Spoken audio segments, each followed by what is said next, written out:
Hold up. Yeah. Swirl. What's good? What's poppin', everybody? It's Avataryaya, and welcome back to my Super Smash Bros. For Nintendo Switch E3 2018 predictions, gameplay, and all that and more. So today's video is pretty much going to be talking about what we could expect at Nintendo's portion with Smash of E3 2018. You guys don't know, the itinerary for their E3 presentation is big and have a huge emphasis on Smash Bros. And even some leaking rumors suggest that we may get a lot of trailers from this E3 relating to Smash. I do want to bring out that right now I'm going to give y'all a little background about my knowledge with Smash Bros. And how long I've been with it. Smash Bros. Is probably my favorite video game franchise, besides Sonic Adventure and Kingdom Hearts. I've played Smash semi-competitively. May not be the best, but I can hold my own into most cases. I won Wizard World doubles with my friend traielr the King Josh in 2016 in first place. I also got top 8 in Smash 4 on the Wii U in 2016 as well. I also used to go to Friendlies every Friday the year prior to hang out with friends after college, and it was lit. It was really lit. Now back to the predictions right quick. Let's go ahead and get off rip with it. So I'm going to talk about the Smash Bros. Nintendo Switch Smash 5 release date. This game got to come out in September or October, the latest early November. Here's why. Nintendo has not too many games with online on them, and they know this. The main games people are playing online is Mario Kart 8 Deluxe, Splatoon 2, and then it's possibly going to be BlazBlue Cross Tag Battle and the Street Fighter HD collection that's coming out at the end of this month, I believe.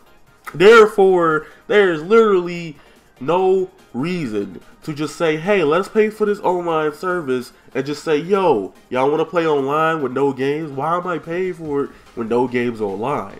People, to this day, and Nintendo even knows that for Super Smash Bros. For Wii U, people still play that game online. It's probably the only game that's getting played online, possibly besides Mario Kart 8. Okay, like, and that's the vanilla Mario Kart 8. Y'all know how I feel about that one. So Nintendo is probably like, yo, we even delayed it. That's what caught my eye. I just thought about it.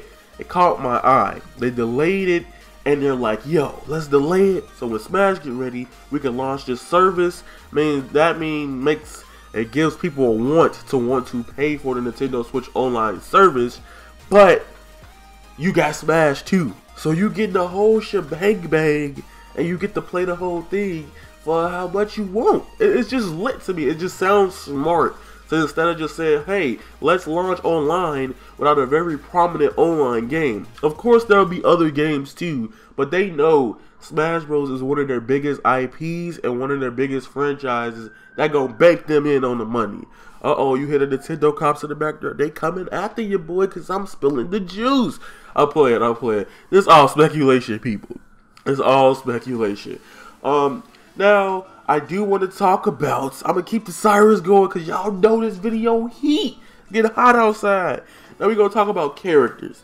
Characters are something that's really pivotal to the gameplay and to how the game evolves. Each Smash game has characters that we don't even expect.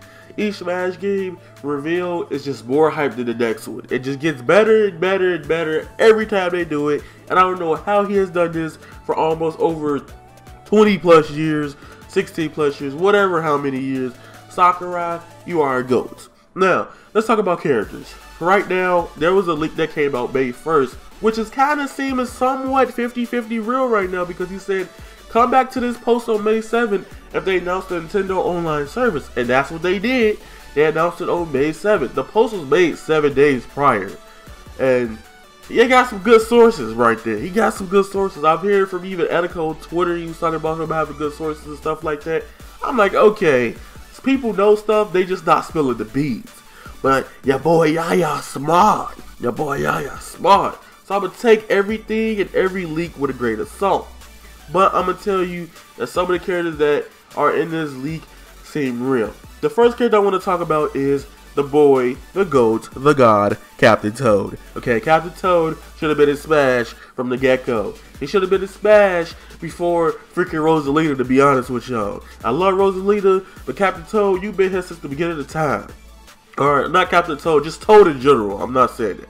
But I do think Captain Toad will have some representation into Super Smash Bros. For Nintendo Switch. Here's why. They've been pushing Captain Toad hard recently. Like, it's one of their IPs that's just counting on the come up. Captain Toad was pretty much almost, or had at least some level in every Mario game that's released in the past 5 years, I think. To be real with y'all, it's been that serious. Captain Toad is Captain GOAT. Captain Toad got his own game. He got his own game coming to 3DS. He has his own levels in Super Mario Odyssey. It just makes sense that Captain Toad is a character. A lot of people argue Captain Toad can't be in the game because he don't jump or nothing like that. You don't know this, okay? First of all, just because the game is designed one way doesn't mean that you be creative in another aspect. It's called imagination and developing people. People just lost the idea of creativity or something. But anyway, Captain Toad is a character that could be in Smash Bros. For Nintendo Switch. Now, here's my theory. My theory for the next two characters that could possibly be shown, it could be just a wild card. I'm going to go to the leaked characters later, and y'all probably know who I'm talking about. Now, with these characters, I'm about to say is two characters that possibly could come up in the Smash Switch trailer or whatever they're going to do for Smash Switch. Travis Touchdown is more of a plausible character. Reason why, Travis Touchdown and I forgot who the other character was, and Rex and Pyrrha, on one of the two. Reason why is because when Nintendo Switch was revealed, the first character that got put into the game was Inklings. And I guess Sakurai felt bad from the Smash Ballot that he was like, yo, we should have put the Inklings in the game regardless, because it was a Splatoon IP, but Splatoon wasn't that successful. It was just like, it was a breakout thing. Now that Splatoon 2 is coming out, I guess Sakurai was like, okay, it's a time to put my girl Inkling Boy and Inkling Girl in the game. So I feel like that's happening. However, this game had to be in development at least somewhere after Smash 4 or at least after Bayonetta, and that was like early 2016, I believe. And it's been a while. Think about it. Game development for a lot of games, at least some of the AAA ones that usually come out, like, I don't know, Call of Duty or something like that, they only take a year to make. And since Sakurai's probably not going to be, this probably going to be a new game, but it's going to keep some assets of Smash 4. And I'm like, okay, he's probably seeing once the new up-and-coming games coming out, that's possibly going to be big in Smash. And a lot of people argue that, well, why wouldn't they put this character in there because of cross-promotion? That ain't really how that, he don't really care about that. It's just, he just want cool characters. He want things to be unique. You get what I'm saying? Every time he makes a new character, he wants the game to be different. And I think Travis Touchdown was one of the first characters shown. I'll be real with y'all. Travis Touchdown was one of the hypest characters when they revealed Nintendo Switch No More Heroes 3. Like, or No More Heroes Travis Strikes Again. But they know that if this game does good, Travis is coming back. We kind of figured that's going to happen for the Switch. Now, Rex and Pyrrha, instead of using Elmer from Xenoblade Chronicles X, that game wasn't really that recognizable to people. Like, there's no scapegoat characters. And plus, everybody got a Switch. Rex and Pyrrha are more likable. I'm going to be honest with y'all. Rex and Pyrrha got the juice compared to Elma. She was probably the mainstay character of Xenoblade Chronicles X. But here, Rex and Pyrrha taking a W. I don't know how he would do Rex and Pyrrha. They'd probably be like Sheik and Samus, or it could just be Rex and Pyrrha separate characters, and Pyrrha Final Smash can be Mythra. So keep that in mind.